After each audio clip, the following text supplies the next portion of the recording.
Let me start recording.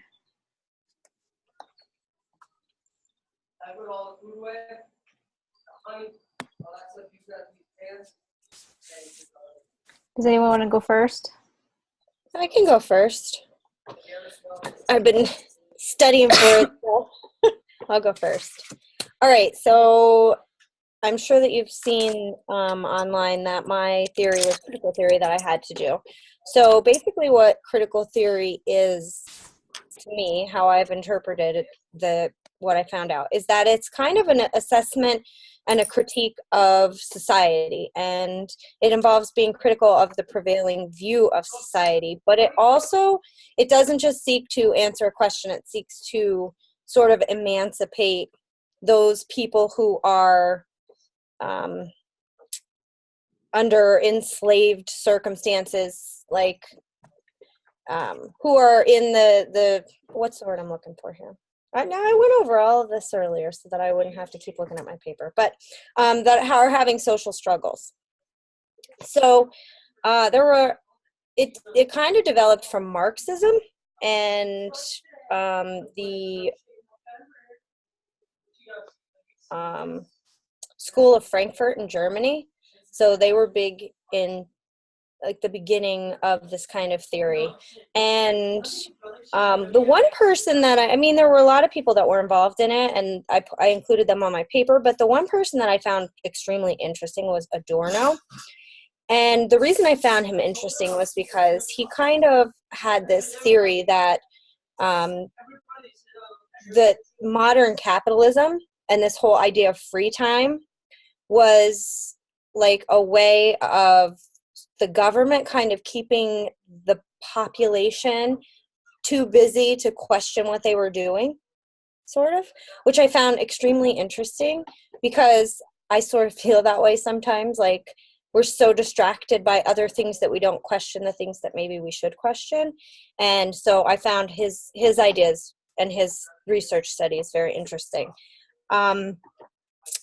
People who are critical theorists believe that our knowledge comes from our experiences in both society and our culture, and some strands of critical theory are like feminism, post-structuralism, and constructivism, which is interesting because constructivism was huge, like in my undergraduate for education, like that was one of the big theories that we talked about all the time. But the question they ask is, who has the power and how are they using it? Are they using it in a way that is oppressive to other people, or are they using it in a way that is creating this sort of balance in society? They also believe that the power actually creates the struggles. It creates alienation and social struggles in like the structure. And I saw like coming up in all the research that I was doing, emancipation theory kept coming up, and I kind of feel like it's sort of like you can mix them. And that's another thing that it said, and I don't have that written down, but that just triggered it, that this theory kind of pulls from other theories a lot, like, and it sort of combines a lot of different theories to get where it wants to be, to do the things that it needs to, because again, it wants to answer a question, but more than answering the question, it wants to come up with a solution and offer like ways that this can be solved and it could change. The downside is that it is considered to be opinionated, because the person who obviously sees the problem feels strongly about that problem and wants to change that problem. So a lot of people feel like it's maybe biased, very biased, and actually it creates a lot of bias in its research. The whole purpose of it, like I said, is to change. And the researcher must be self-critical and objective, even though it does, because the values and the commitment shape the knowledge. And there was another thing is that they consider anti-scientific. And that was one of the critiques that a lot of people have, that they pose philosophical questions, and there's not really like this scientific methodology that's used. There's no one set unique way of performing this research. There's not like a rubric that you can use. That it's too rationalistic, and that it's too elitist. Those were like the downsides of it. It is used in studies such as for humanities, education, politics, and international relations a lot.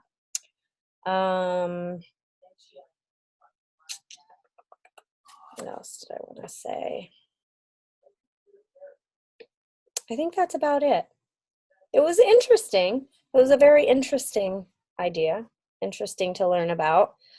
I can see like where people would want to use it. Like it kind of, and it falls under the umbrella, Kim, am I wrong, of action research, because you see a problem and then you want to try and figure out how to solve it. So I can see, like, that's why I think it was so interesting to me, although I don't know that I would use it because my research is kind of more like there's no one being really oppressed. But it was interesting. And like I said, if you ever want to read anything interesting or watch anything, that Adorno guy, he was very interesting. I liked that whole society and that keeping us sort of in the dark, and that's their way of, because I don't know, I just feel like sometimes that happens. So I hope that made sense to all of you.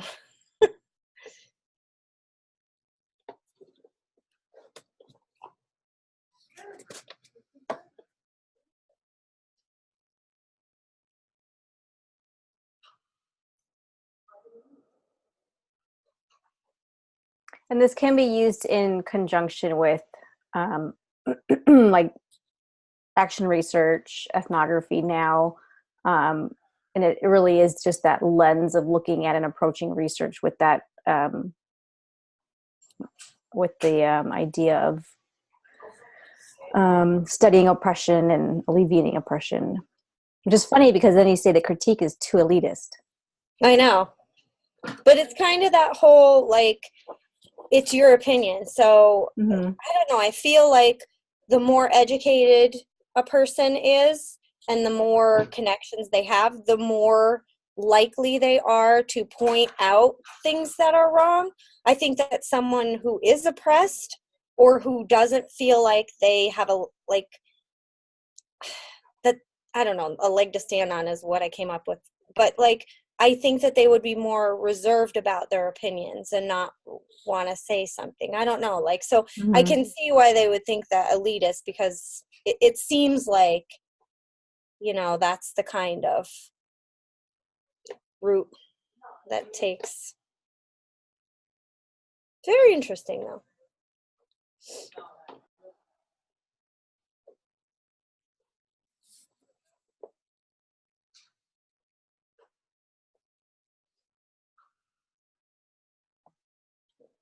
Does anybody have any questions? I'm going to email Jennifer real quick just to see if she'll make it. Is the Adorno guy the guy that you said that you randomly kept watching on YouTube? Is that the Yeah, okay. Yeah, the YouTube, and then remember what I told you? I found that I went on Netflix to watch a movie, or Amazon. I went on Amazon to watch a movie the one night because I was just spent, and I came across, of course, they have Amazon books, and they had this book online all about critical theory, and I ended up spending like 2.5 hours just like reading this. It was like a graphic novel kind of thing, and that's where I came up with the art. Oh, Condra's not here, but that was another thing. Like, a lot of times they use music and art, and like, you know, like 60 years ago, there were like certain artists that were getting in trouble because they were actually kind of making statements through their artwork and through their music. And it made me think of Arlo Guthrie and his songs, like about the Depression and during the Depression, and how, you know, that type of music, he was actually making a statement about the Depression. He was actually calling people out on it. And so that would be considered under this like lens of critical theory. And that was really cool too, and neat. I thought that was neat that they used artwork and music and to kind of get their point across.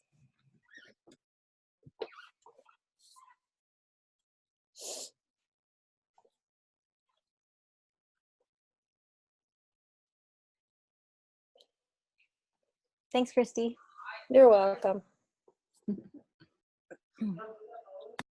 Christy, you want to go next?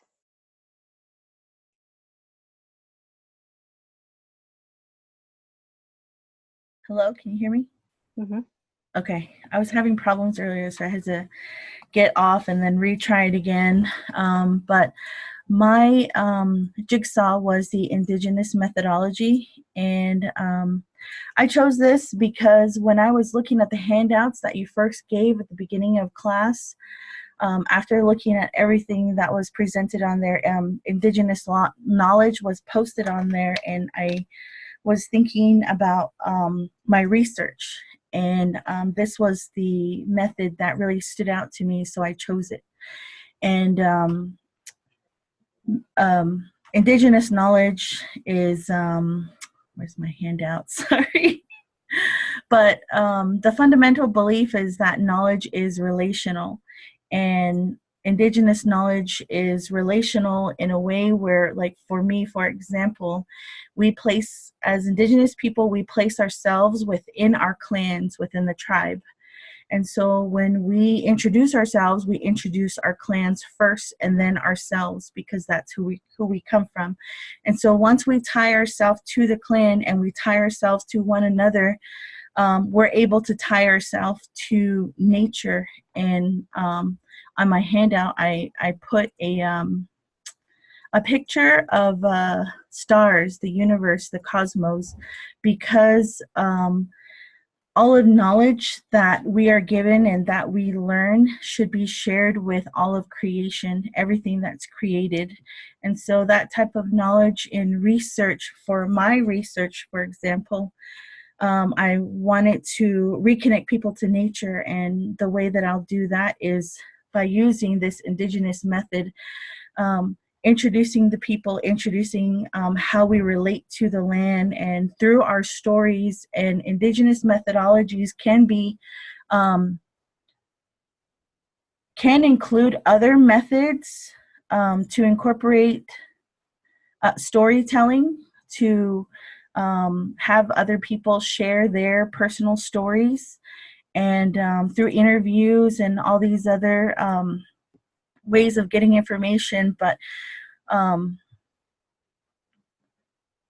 through, as well as oral stories. So I was just trying to think of other things that can be included in there, but also that indigenous view of the research and the experience. So I would also include myself in that research. So I can't really think of any other way to explain it, but research is reciprocal. So all of the information that is found within the research, when everyone is interviewed, when all the stories are gathered, the research itself should benefit the entire community, the clan. And so for me, that my research topic, it will ultimately benefit my community, the youth, and even future generations, I hope. But through this way of research, and including that indigenous knowledge through the research. But also it allows me to be accountable for what I share and for what information that I gather, because when I gather all the information, I'm not just gathering it from a faceless or nameless person. It's my relation. And so I have to be accountable to them, to these people.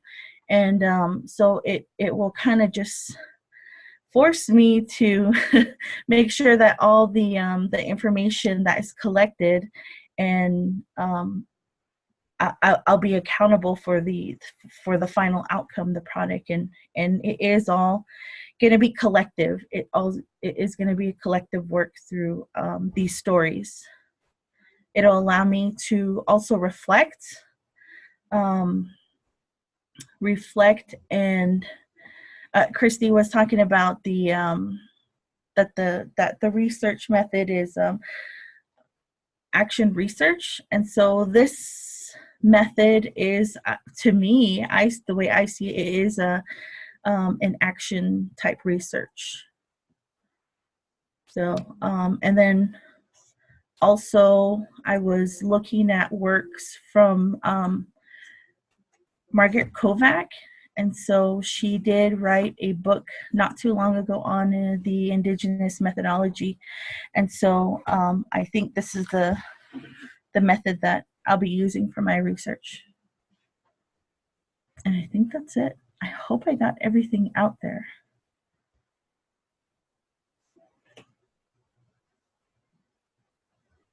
Thank you. Who are these other, can you talk a little bit about who these other people are? Michael Hart, Lynn Lavelle, and Judy Thompson. They also did. Yeah, so they also did research. They used the research methods and for their, I guess, their PhDs or dissertations, and their research is, I guess, Margaret. No, they used Margaret's book in their research to I guess to justify their research. So it was just more reference works.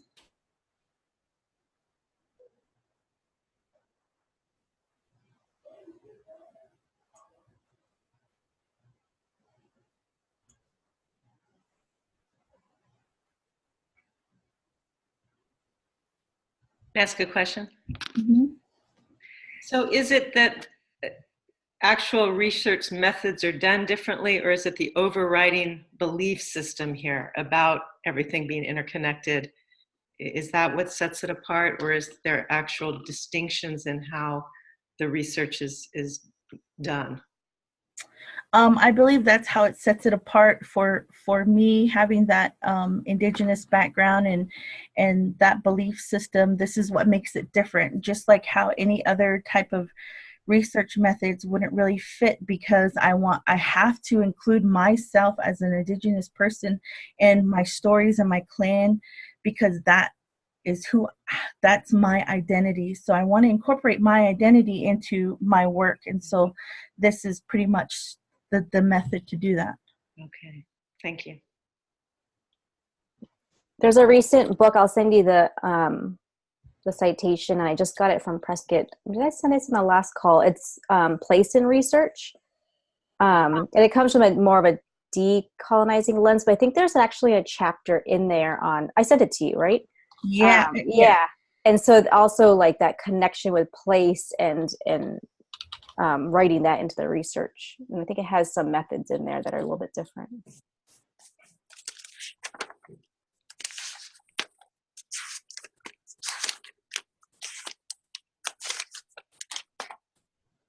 Yeah, I think for my work, for example, it will also include that decolonization method.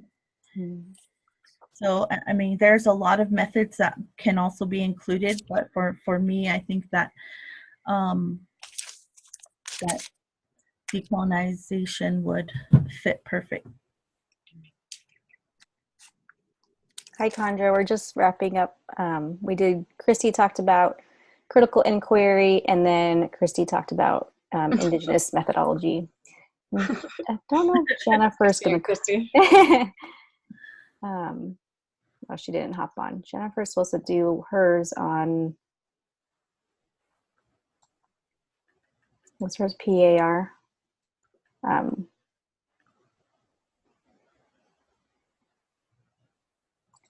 Christy, I just wanted to say I liked your layout of your jigsaw. Thanks. It was really awesome. Mm-hmm. Well, I couldn't think, like, I just couldn't find a way how to organize something. I have to see these pictures because I that's how I learn, and so I just wanted to put that out there too, and I guess to include what I was thinking when I put it together, I guess, or the information. So. And that's kind of a reflection of what indigenous methodology is, and that how it reflects the way you learn, and you're putting reflect also showing situated knowledges. And so a lot of these methodologies that we talk about, they are like think of it as the framework, and then within this framework, then we think about after IRB, we'll talk about the actual tools that you collect data. So, and that's how each of these will utilize similar tools, like she has here: oral stories, interviews, and then experience, observation, critical inquiry. Do the same thing. Thank you.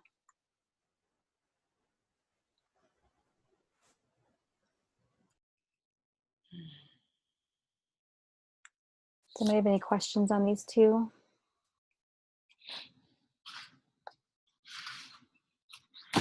I have a really quick unrelated question. Is Arizona like the only state that doesn't change their clocks? In Hawaii. Oh, in Hawaii. Mm-hmm. Okay. I'm wondering if that's why some people aren't on our call yet. Yeah, and I put it in the announcement because it happens every year, and I can't think about if you guys have suggestions on how to get around this. Because I usually have a few students that are in Arizona, so that kind of screws up their time. Does this time work for you guys now? Or is it a scramble to get from work? I leave work early either way, so it doesn't matter. Okay. I'm at work, so it's fine. I'm at work too. Okay, well that works. I'm on sabbatical, so I can come whenever. My only suggestion, Kimberly, would be at the very beginning to, raise this point so that people are scheduling out. Okay. Yeah. That's a good point.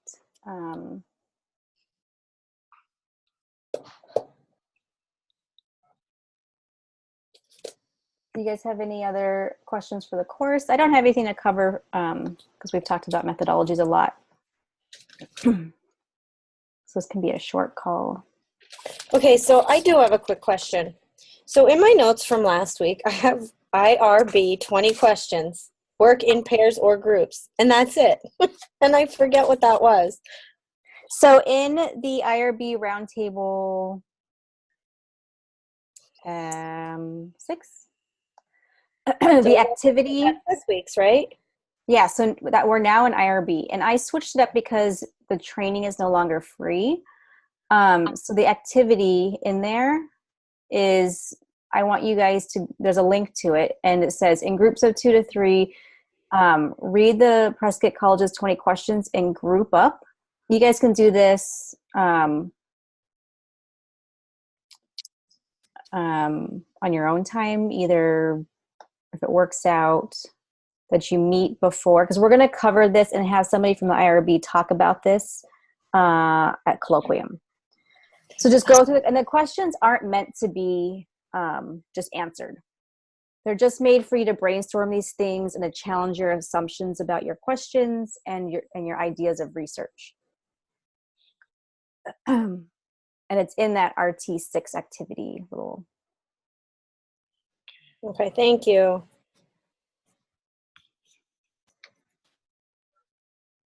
I can't hear you. Me? Condra. Oh. Did that help, Christy? Do you see where it's at? Yes, yes, okay. Thank you.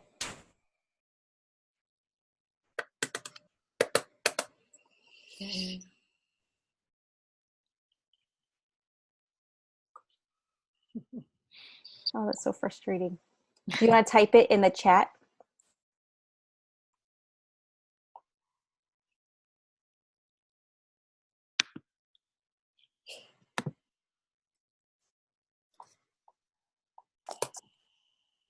And this is a long roundtable, so this kind of gives you guys some time to catch up and to have a little breather, because there's colloquium in there and Thanksgiving, so I didn't want you guys to be like traveling and switching roundtables.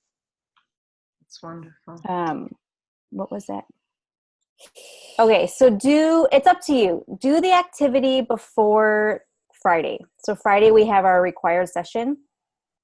And I want you guys to be prepared to talk about it and to come with ideas Forrest and I are still working out how we're going to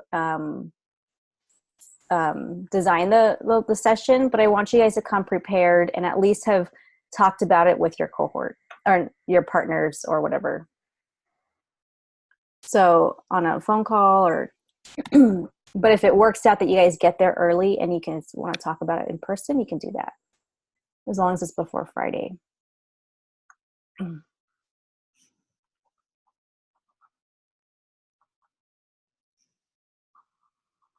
And then report back in this activity forum, kind of what surprised you, what came up, and then take some notes, and then we'll dig deeper in that in our IRB session.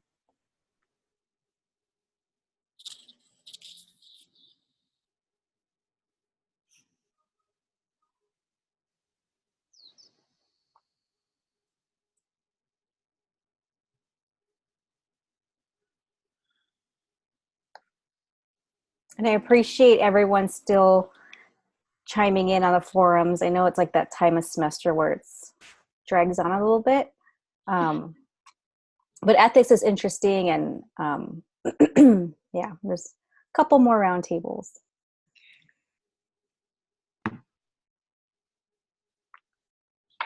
I have a quick question about colloquium. Am I right that we can go to whichever presentations we want, even if they're not in our degree program? Like I could go to a adventure education presentation. Oh yeah. I just think the mandatory ones are our research class, connected learning, and there might be one more for first year. Oh, RefWorks. Is that the one? Or advanced library or something. But yeah, go to anyone that sounds interesting. Even QPs would be really beneficial to go to so you can see what they're doing.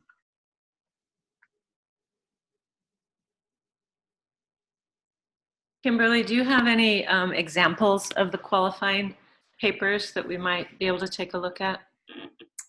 I do. I just need to get permission to share them. So I'll email some people to see if I can get some examples. Thank Your you. core faculty might have actual examples within your own field. Yeah. Okay. And it would be, you guys have to take a class on it, right?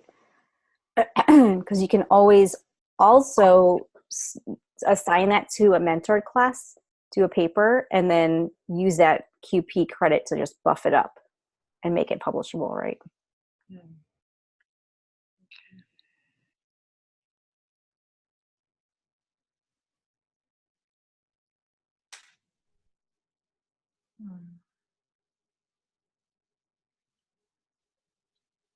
Any other questions?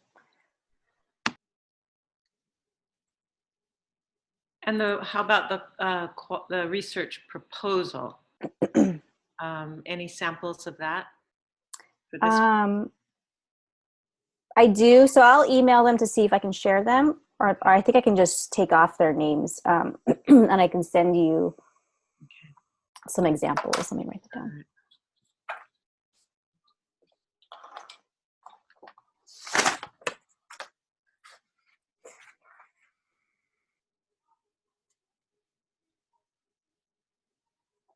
Okay. I'll email them and ask and get back to you guys this week.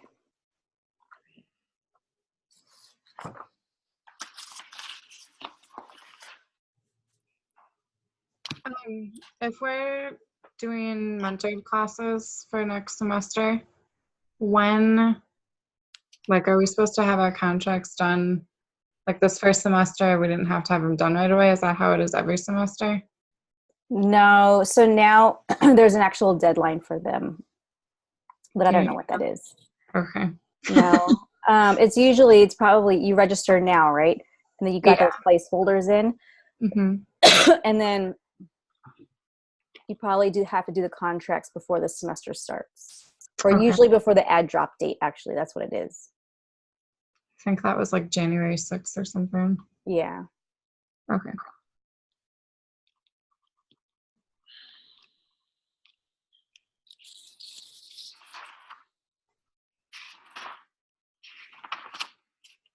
So that would be like when you've gone back and forth and it gets finalized and like approved by that date. Mm-hmm. Yeah, because that actually gives the registrar, they'll separate those out into specifically what your courses are and your credits. Is that something that we can do like over the winter break, or like you guys aren't available?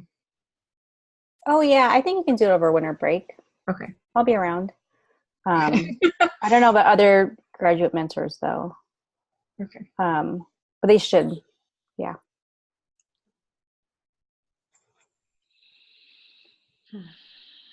So on the mentor worksheet, and it has that drop down for writing certificate, is that where the QP piece would fall into that? The QP paper? The writing certificate. Yeah, like it has like, is there writing? Oh. Do you know what it's in that one little section. It's like, is there a writing certificate, yes or no type of thing? I don't know what that is. I think we saying, I feel like I remember that. I think it's no, because that's for undergraduates or something. I would have to look at or it. like again. maybe that's part of their portfolio. The QP is just a course you have to take. I think it's 1 or 2 credits. I think undergraduates have to have a certain intensive writing. I think that's like a new requirement. I know it is around here. So maybe that's what that is about. Okay. Okay.